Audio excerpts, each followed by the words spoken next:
Hello student, coherent English classes की English guest paper series में आप सभी का स्वागत है। मैं हूं आपका इंस्ट्रक्टर मोहम्मद ज़ियाउल्लाह कमर। आप देख रहे हैं हमारे YouTube channel coherent English classes और आज इस वीडियो के अंदर हम लोग डिस्कस करने जा रहे हैं ऑब्जेक्टिव नंबर 100 से लेकर ऑब्जेक्टिव नंबर 150 तक को। जैसा कि आप सभी को मालूम है कि इस वीडियो सीरीज के अंदर हम लोग 1018 ऑब्जेक्टिव जो कि आपकी रेनबो और स्टोरी ऑफ इंग्लिश की जो बुक है उससे जो मोस्ट वीवीआई ऑब्जेक्टिव है उसको हम लोग सेलेक्ट करके इसको हम लोग पढ़ा रहे हैं। तो ये जो वीडियो है ये तीसरा पार्ट है। इससे पहले 2 पार्ट ऑलरेडी हमारे YouTube channel coherent English classes पे अपलोड कर दी गई है। अगर आपने नहीं देखा है तो मैं आपसे रिक्वेस्ट करता हूँ कि पहले वो 2 पार्ट को देखें, फिर उसके बाद जो है ये तीसरा पार्ट देखना स्टार्ट करें। तो आइए स्टार्ट करते हैं। इस वीडियो में हम लोग डिस्कस करेंगे ऑब्जेक्टिव नंबर 100 से लेकर ऑब्जेक्टिव नंबर 150 तक को। पहला ऑब्जेक्टिव है Who among the following bring out and explain India philosophical thoughts, यानी इनमें से कौन है जो कि भारत की जो दार्शनिक विचार है उसको सामने लाए। ब्रिंग आउट का मतलब होता है सामने लाना, तो सामने लेकर आए और इसका प्रचार प्रसार किया। मतलब जो हमारी दार्शनिक जो सोच है, हमारी जो दार्शनिक जो थॉट्स है, हमारी विचार है उसको। तो इसका जो सही आंसर होगा वो होगा doctor Radhakrishnan. Objective number 101 our attitude towards those outside the herd is very ferocious, यानी कि हमारी जो एटीट्यूड होती है, हमारा जो रवैया होता है आउटसाइड हर्ट मतलब कि हमारे जात बिरादरी से बाहर वाले जो होते हैं उसके प्रति वो बड़ा फ्रोसियस होता है। फ्रोसियस का मतलब होता है बहुत ही ज़्यादा क्रूर होता है। ठीक है, आगे चलते हैं। ऑब्जेक्टिव नंबर 102 बेंजीज आई वर ब्लू, यानी कि बेंजी का जो आँख था वो क्या था, ब्लू कलर का था। The author of the novel the shadow lines is, और द शैडो लाइन नाम का जो किताब है, नॉवेल है, उपन्यास है, उसके जो ऑथर है वो कौन है, Amitabh Ghosh. Objective number 104 an ideal to creating an unlimited number of wants and satisfying them seems to be delusion and snare. इसका मतलब ये हुआ कि अनगिनत जो है अपनी ज़रूरत को क्रिएट करना, मतलब कि हद से ज़्यादा अपनी ज़रूरत को पालना, हद से ज़्यादा अपनी ज़रूरत को बढ़ाना और उसको सेटिस्फाई करना, मतलब कि उसकी पूर्ति के लिए लगे रहना। ये क्या होता है, ये एक डिल्यूज़न मतलब कि एक जो है सो भंवर जाल है। भंवर जाल का मतलब हो गया डिल्यूज़न, स्नेर का मतलब हो गया भंवर जाल, मतलब कि एक धोखा और एक जाल जैसा है जिसमें अगर आदमी फंस जाएगा तो फिर क्या होगा, वो बाहर कभी नहीं निकल पाएगा। ये जो लाइन लिया गया है वो है इंडियन सिविलाइजेशन एंड कल्चर से। Objective number 105 Johnsons believed that the earth designed and created by God would be nourished by God, यानी कि द अर्थ के जो मेन कैरेक्टर है बेंजी, उसके पिता जो जॉनसन थे, उनका मानना था कि ये दुनिया जो है, ये जो ज़मीन है वो डिज़ाइन की गई है और जो क्रिएट की गई है यानी कि बनाई गई है किसके द्वारा, भगवान के द्वारा, और भगवान ही इसमें जो है नरिशमेंट करेगा, मतलब कि इसकी देखभाल करेगा। Objective number 106 what was the nick name of Ratiram, मतलब कि ये जो लाइन है वो आपको अ पिंच ऑफ स्नफ से लिया गया है। अ पिंच ऑफ स्नफ में जो सोहनलाल रतिराम का जो बेटा है रतिराम, उसका क्या नाम था, उसका जो निक नेम मतलब जो उर्फी नाम होता है, एक नाम होता है मेन नाम और उसके अलावा भी जैसे गुड्डू, पप्पू, लड्डू, तो उसी तरह जो है रतिराम जो का बेटा सोहनलाल रतिराम जो था उसके बेटा का नाम क्या था, चैप। समझ में आ गया? ये बहुत ही इंपॉर्टेंट है, इसको जो है आप देख लीजिएगा। Objective number 107 the modern age in English literature start from the beginning of 20th century, यानी कि इंग्लिश लिटरेचर में जो आधुनिक युग की जो शुरुआत हुई है वो कब से हुई है, 20वीं शताब्दी से हुई है। The author of the novel for whom the bell tolls is, for whom the bell tolls is नाम की जो उपन्यास है उसके जो ऑथर हैं वो कौन है, अर्नेस्ट हेमिंगवे। अर्नेस्ट हेमिंगवे जो थे वो उन्होंने लिखा था for whom the bell tolls. The author of the novel two leaves and a bird is Mulk Raj Anand. Two leaves and a bird यानी कि 2 पत्ती और 1 कली, ये जो नाम की जो नॉवेल थी उसे किसने लिखा था, मुल्क राज आनंद ने लिखा था। The author of the novel सुला इज़ टॉनी मॉरिसन। जो टॉनी मॉरिसन थे उन्होंने सुला नाम की जो है उपन्यास लिखी थी। According to Dr. Zakir Hussain, education is a prime instrument of national purpose, यानी कि डॉक्टर जाकिर हुसैन के अनुसार एजुकेशन ही है जो कि एक प्राथमिक हथियार है, प्राथमिक औजार है किस चीज़ के लिए, नेशनल पर्पस के लिए, यानी कि देश की तरक्की के लिए, देश के विकास के लिए सबसे बड़ा जो हथियार है वो पैसा नहीं है, वो सबसे बड़ा हथियार क्या है, वो है एजुकेशन। अगर देश के अंदर एजुकेटेड आदमी होंगे तो वो देश तरक्की करेगा। Objective number 112, the nearest was 1000 miles, यानी कि the nearest tower of silent was 1000 miles. Tower of silence कल की वीडियो में हमने बता दिया था आपको। तो ये जो लाइन लिया गया है वो कहाँ से लिया गया है, द फायरहैम से लिया गया। The nearest tower of silence was 1000 mile. Objective number 13, drama thrives on the art of self detachment. Self detachment की वजह से जो ड्रामा होती है वो क्या होती है, थ्राइव करती है। थ्राइव करना का मतलब फलती फूलती है। Of pregnancy involve the participation of other who should support her. Ritual observance of pregnancy, यानी कि the ritual observance of pregnancy involve the participation of other who should support her. मतलब कि जो प्रेगनेंसी के दौरान, मतलब कि जो प्रजनन के दौरान जो रिचुअल ऑब्जर्वेंस होता है, मतलब जो रिचुअल का मतलब हो गया आपको जो रीति रिवाज जो होती है वो है ना, प्रथा उसको कहते हैं। और ऑब्जर्वेंस का मतलब होता है जो जैसे छठी करना या इस तरह की जो चीज़ होती है उसको हम लोग क्या कहते हैं, रिचुअल ऑब्जर्वेंस कहते हैं।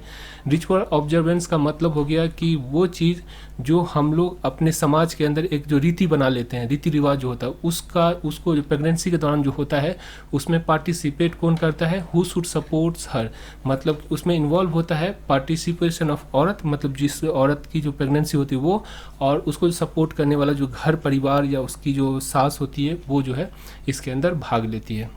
Choose the appropriate synonyms of Homo sapien. Homo sapien का जो सिनोनिम्स है वो क्या है, ह्यूमन, मतलब कि जो वैज्ञानिक नाम है इंसान को, मतलब साइंस के अंदर उसे होमोसेपियन कहते हैं। और ऐसे आम बोलचाल की भाषा में जब हम लोग इंग्लिश बोलते हैं तो उसे ह्यूमन्स कहते हैं, मतलब होता है मानव। Objective number 116, why was Sebi mother sobbing swiftly, यानी कि सेबी की जो माँ है, द आर्टिस्ट के जो कैरेक्टर है सेबी, तो उसकी माँ जो है क्यों सोबिंग कर रही थी। सोबिंग करने का मतलब होता है सिसक सिसक कर रोना। तो उसकी माँ क्यों सिसक सिसक के रो रही थी धीरे धीरे, तो उसका जो सही आंसर है ये है कि because the teacher taut sir, कि जो शिक्षक था सेबी का, जब उसने देखा कि सेबी क्लासरूम में कद्दू पे पॉलिश कर रहा है तो वो घर पे आया और आने के बाद उसने टाउट किया। टाउट करने का मतलब होता है ताना देना, ठीक है। तो उसकी माँ को ताना दिया, इसकी वजह से वो जो है रो रही थी। The first poem of John Keats was, जब जॉन कीट्स की जो पहली के जो पोएम है वो क्या है, ode to nightingale. Ode to nightingale first poem है और पहली पोएम की किताब जो जॉन कीट्स की है उसका नाम भी क्या है, पोएम है। मतलब पोएम की पहली किताब जॉन कीट्स की जो है उसका नाम पोएम है, ठीक है। आगे चलते, objective number 118, the seven kingdom of Anglo Saxon and slates is known as. अब देखिए ये कहाँ से आया, स्टोरी ऑफ इंग्लिश से आया। स्टोरी ऑफ इंग्लिश किताब है जो आपको पढ़नी होती है, जिसको most of the coaching classes नहीं पढ़ाते हैं, और ये किताब बहुत ही ज़रूरी थी क्योंकि उसमें मोस्ट ऑफ द केस में जो इसकी ऑब्जेक्टिव होती है वो उसमें से आती है, जिसे हम लोग नहीं बना पाते। क्यों? क्योंकि हम लोग किताब नहीं पढ़ पाते हैं। तो ये जो ऑब्जेक्टिव है, the seven kingdom of Anglo Saxon, यानी 7 जो राज्य जिसे एंग्लो सैक्सन और स्लेट ने मिलकर बनाया था उसे क्या कहते हैं, उसको कहते हैं एंग्लो सैक्सन हेप्टार्की। हेप्टार्की कहते हैं, ठीक है, Anglo Saxon हेप्टार्की।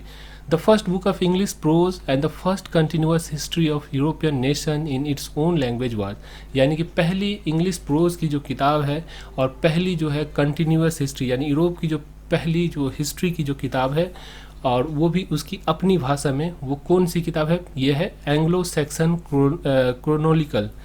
Chronicle, the Anglo Saxon chronicle, ठीक है। तो ये पहली किताब है। Who publish the first English dictionary, पहली जो इंग्लिश डिक्शनरी किसने पब्लिश की, कौन व्यक्ति थे, तो इसका नाम है सैमुअल जॉनसन। समझ में आ गया। आगे चलते हैं। Who believe that socio cultural practice are design to suit male interest, यानी कौन मानती है कि जो हमारी जो सामाजिक और जो हमारी जो सांस्कृतिक, सामाजिक और सांस्कृतिक जो प्रैक्टिस है, मतलब हम लोग जो अपनी सामाजिक और सांस्कृतिक जो प्रैक्टिस है वो जो है डिज़ाइन इस तरह किए हुए हैं कि वो जो है मेल इंटरेस्ट को सूट करती है, मतलब कि वो मर्दों के लिए बनी है। जो हमारी जो रीति रिवाज है या हमारी जो कल्चर संस्कृति है वो जो है जो मर्द है उसको फ़ायदा पहुंचाने के लिए बनी है। तो ये जो है इसका मानना किसका मानना है? जर्मन ग्रीड का मानना है। How free is the press has been written by, how free is the press जो है वो रिटेन किया गया, मतलब कि लिखा गया किसके द्वारा? तो आप सभी को मालूम है, Dorothy L share. The first book of English prose and the first continuous history of European nation in its own language was the Anglo-Saxon Chronicle.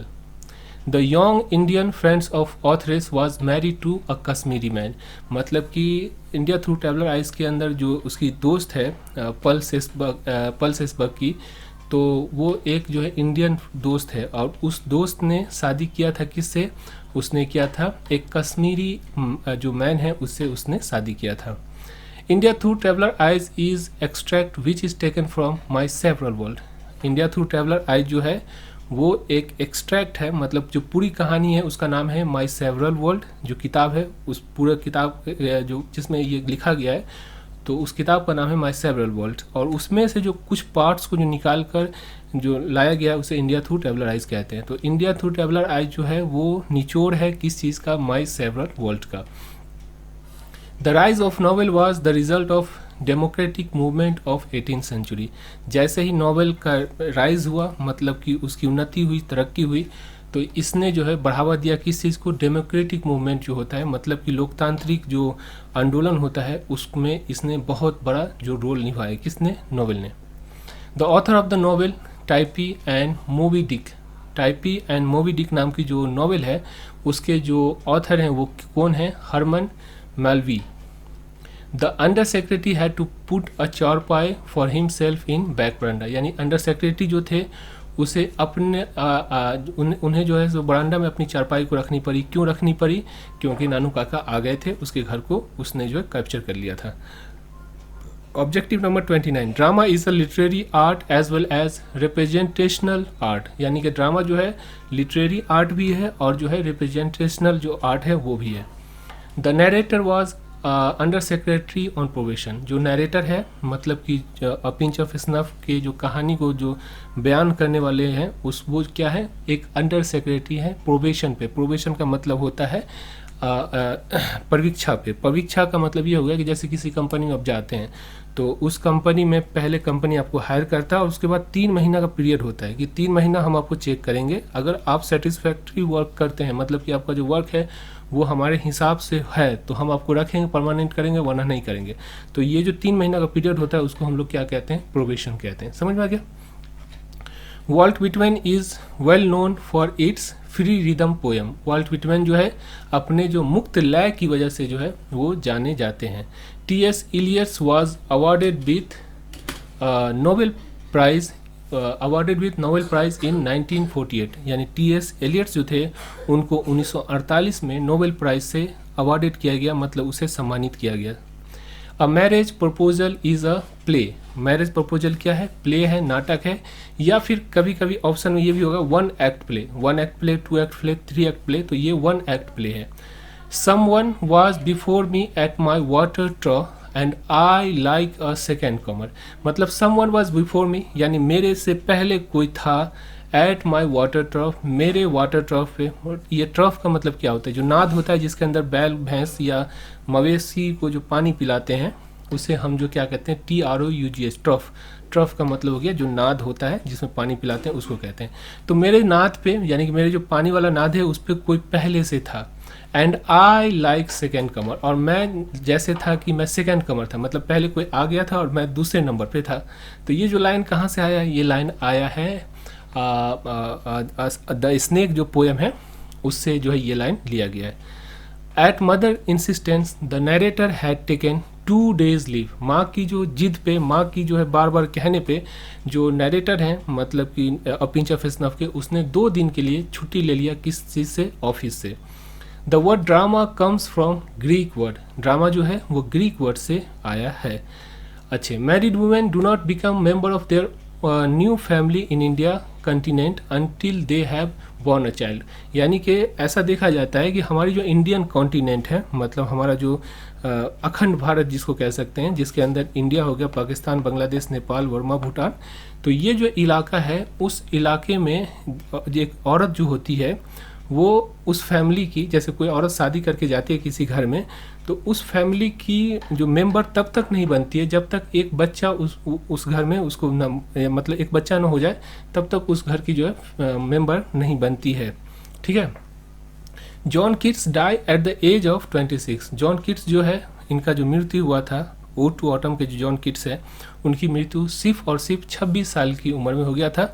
Tuberculosis, tuberculosis का मतलब हो गया टीबी जो होता है, टीबी की जो बीमारी होती है उससे इनका जो है मतलब कि ये इनकी मृत्यु हो गई थी। Objective number 39, an epithet is a phrase. Epithet एक फ्रेज होता है या फॉर्म ऑफ वर्ड या कुछ शब्दों का एक ग्रुप होता है, झुंड होता है, written in memory of person who has died. यानी कि एन एपिथेफ एक जो है सो कुछ वर्ड्स होता है, कुछ शायरी होता है जो कि लिखा जाता है इन द मेमोरी ऑफ, किसी के याद में, किसके याद में, हु हैज़ डाइड, जो मर जाता है उसके याद में जो है ये लिखा जाता है। समझ में आ गया। According to Pulsesberg the town and city were forfeiting with. Pulsesberg के अनुसार जब वो इंडिया आई तो जो शहर था और जो टाउन था, टाउन का मतलब होता है छोटा शहर, जैसे दरभंगा क्या हो गया, एक जो है टाउन हो गया, और जो है सिटी में आ गया आपको पटना, तो पटना सिटी हो गया, बड़ा सा जो शहर होता है उसको सिटीज़ कहते हैं, और टाउन जो कहते हैं जो छोटा सा जो होता है उसको टाउन कहते हैं। तो जो टाउन था या जो सिटी था उस जमाने का इंडिया का, वो फोर फिटिंग था, यानी कि भरा हुआ, कचम कच भरा हुआ था। किस चीज़ से? अनहैप्पी यंग मैन से, यानी कि जो नाखुश जो इंसान थे, मतलब कि जो सिचुएशन से नाखुश थे वो इंसान से, and well educated unemployed people, और जो पढ़े लिखे अच्छे खासे ग्रेजुएशन पास जो अनएम्प्लॉयड थे लोग, उससे भरा हुआ था। मतलब कि दुर्दशा जो थी इंडिया की वो बहुत ही बुरी थी उस समय में। Objective number 141, during the time of British colonialism the life span of Indian people was 27 years. यानी कि जब ब्रिटिश ने, यानी जो इंग्लैंड ने भारत को कॉलोनाइज किया, मतलब कि उस पर उपनिवेशवाद किया, उस पर कब्जा किया, तो उस समय जब भारत गुलाम था ब्रिटिश का, तो जो लाइफ स्पैन है, मतलब कि जो एक इंसान की जो जीवन चक्र है, यानी कि एक इंसान जो जीता था उस समय इंडिया के अंदर, उसका कितना था एवरेज? 27 साल। यानी 27 साल में एक इंसान पैदा होता और एवरेज जो है 27 साल जीकर मर जाता था। The snake seems to poet like a king in exile. यानी कि जो स्नेक जो है, द स्नेक पोएम में जो स्नेक है वो उसके जो पोएट है उनको जो है एक राजा दिखता था जो कि निर्वासन में, जैसे श्री राम जी को एग्जाइल किया गया था, कितना दिन? 14 साल के लिए। तो ये एग्जाइल का मतलब होता है निर्वासित कर देना, मतलब कि अपने देश, अपने वतन, अपनी मिट्टी से किसी को बाहर निकाल देना, उसको एग्जाइल कहते हैं। समझ में आ गया? तो उसको हिंदी में हम लोग क्या कहते हैं? निर्वासन कहते हैं। तो ये जो पोएट हैं वो ऐसा मानते थे कि ये जो सांप है, और ये जो बाइबल की सोच है, यानी बाइबल के अंदर जो है ऐसी मानता है कि ये जो सांप है उससे वो एक राजा था जिसको श्राप मिला, और वो जो है निर्वासन में अपनी ज़िंदगी जी रहा है, और एक ऐसा समय आएगा कि यही जो सांप है वो दुनिया पे मतलब राज करेगा, वो राजा होगा दुनिया का। ठीक है, आगे चलते हैं। Objective number 143, what did the teacher do after seeing SEBI polishing God in classroom. यानी कि टीचर ने क्या किया जब देखा कि सेबी जो है पॉलिश कर रहा है, मतलब कि उस पर चमका रहा है अपने कद्दू को क्लासरूम के अंदर, तो क्या किया? ही गॉट एंग्री, वो गुस्सा गया, एंड कंप्लेन्ड अबाउट इट, और इसके बारे में, जो पॉलिश कर रहा है इसके बारे में कंप्लेन किया टू किसको? सेबी पेरेंट्स या सेबी मदर, यानी सेबी की जो माँ है उससे जाके उसने कंप्लेन कर दिया। Which of the following creatures according to Russell die of hunger in large number during the winter. यानी कि इसमें से कौन ऐसा क्रिएचर, 4 ऑप्शन दिया रहेगा, जो कि और जो ऑथर हैं ideas that have help the Mankind के बर्टन रसल, उसके अनुसार डाई यानी मर जाते हैं, हंगर के कारण यानी भूख के कारण, लार्ज नंबर बहुत ही अधिक संख्या में ड्यूरिंग द विंटर। देखिए जो इंग्लैंड का इलाका है या फिर जो यूरोपियन इलाका है, जो यूरोप का इलाका है, उसके अंदर बर्फ़बारी बहुत ज़्यादा होती है, मतलब बहुत ज़्यादा जो बर्फ़ होती है। तो बर्फ़ होने की वजह से क्या होता है, जब ठंडी का मौसम आता है तो पेड़ पौधे सारी जगह पे जो क्या होता है, बर्फ़ फैल जाता है, तो उसमें जो है खाना नहीं मिल पाता है जो चिड़िया होती है, और उसकी वजह से और ठंडी की वजह से जो चिड़िया होती है यूरोप के अंदर वो आधी से ज़्यादा मर जाती है, यानी हर जगह जो चिड़िया मरी हुई पड़ी रहेगी आपको। तो जो ऑथर है वो कहते हैं कि ये जो यूरोप के अंदर है वो चिड़िया जो है अधिक संख्या में मरती है विंटर सीजन के अंदर, ठीक है। The masque is a form of dramatic entertainment which involves dance and disguises. तो ये जो मॉस्क है, मॉस्क ये होता है कि लीला रूपक इसको कहते हैं। लीला रूपक एक नाटक का फॉर्म है जो कि ड्रामेटिकल इंटरटेनमेंट का जो एक फॉर्म है, जिसमें जो है डांस भी होता है, जिसके अंदर जो है ऐसे हंसी मजाक भी होता है। डिस्ग्यूस इसका मतलब होता है हंसी मजाक, ठीक है। Objective number 146, the author of the novel the serpent and a rope, यानी कि the serpent and the rope नाम की जो किताब है, उसके जो नॉवेल है, उसके जो ऑथर हैं वो कौन है, Raja Rao. Objective number 147, the Indian English writing which began with Din Mohammed works. ये दीन मोहम्मद कौन थे, ये दीन मोहम्मद पटना के रहने वाले थे, और ये पहले शख्स थे यानी पहले व्यक्ति थे जिन्होंने नॉवेल को, मतलब जो नॉवेल इंग्लिश में जो नॉवेल सबसे पहला नॉवेल किसके द्वारा लिखा गया, दीन मोहम्मद के द्वारा लिखा गया। यानी ये पहले पूरे इंडिया के, पूरे जो अखंड भारत के पहले व्यक्ति थे जिन्होंने इंग्लिश में जो है लिखना स्टार्ट किया। तो वो कौन थे, दीन मोहम्मद थे, और कहाँ से थे, पटना से, यानी कि बिहार से थे। The author of the novel Rich Like Us is Nayanthara Sehgal. The author of the novel Shastra is Lakshmi Persuade. The author of the novel Pamela is Richardson. तो इस तरह से आपकी पूरी ऑब्जेक्टिव 100 से लेकर 150 तक को हमने डिस्कस किया। आशा करता हूँ ये वीडियो आपको अच्छी लगी होगी। अगर आप 10वीं 11वीं या 12वीं के स्टूडेंट हैं तो आप हमारी ऑनलाइन कोचिंग को ज्वाइन कर सकते हैं। बहुत ही कम पैसे में हम आपको पढ़ाते हैं। तो अगर आप ज्वाइन करना चाहते हैं तो इस नंबर पे 9065829862 पे, यानी कि 90 65 82 98 62, इस पे आप कॉल कर सकते हैं और अधिक जानकारी ले सकते हैं। Thank you so much for watching coherent English classes.